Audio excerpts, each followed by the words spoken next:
Allora, app Immuni,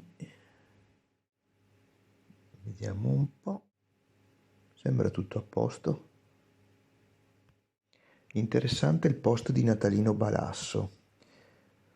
Ora, visto che Zaia l'avete votato voi, uno se ne potrebbe anche fregare, peccato che poi ci vadano di mezzo tutti gli altri. Che i veneti cadano dalle nuvole per il fatto che l'applicazione Immuni in Veneto non ha mai funzionato è ridicolo. La regione ha detto da subito che avrebbe fatto una sua applicazione di tracciamento. Solo che poi non l'ha fatta. Vabbè, succede a parlare prima delle elezioni.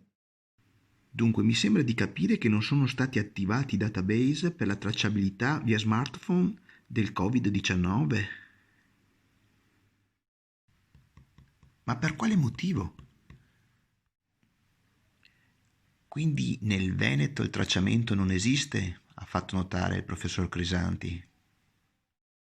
Professor Crisanti che non condivide la scelta di sostituire i tamponi normali con quelli rapidi, che hanno una sensibilità bassissima, afferma.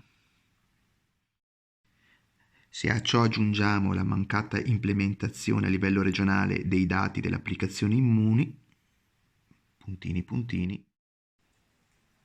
Ma per quale motivo i veneti non sono stati avvisati di come stessero realmente le cose con l'applicazione Immuni? Viene chiesto al professor Padovano Crisanti, il quale risponde: ma perché lei crede alla zuppa che la regione Veneto propina ogni giorno agli italiani? Pronti?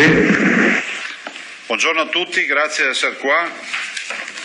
Veloce, recuperiamo subito. Che i veneti cadano dalle nuvole se Zaia dice che la scuola è meglio farla su Zoom perché gli autobus sono gremiti è ridicolo. Sappiamo bene che si tratta di un servizio a carico della regione e quando la regione deve fare qualcosa che non sia campagna elettorale preferisce declinare. Ma sia chiaro, nessuno vi impedisce di continuare a credere alla vostra favola. Tipo quello là che dice che basta chiudere i porti per liberare l'Italia.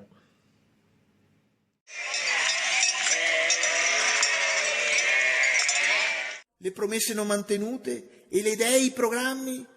No, non servono. Con quelli non si vincono mica le elezioni. È la musica ribelle che ti vibra nel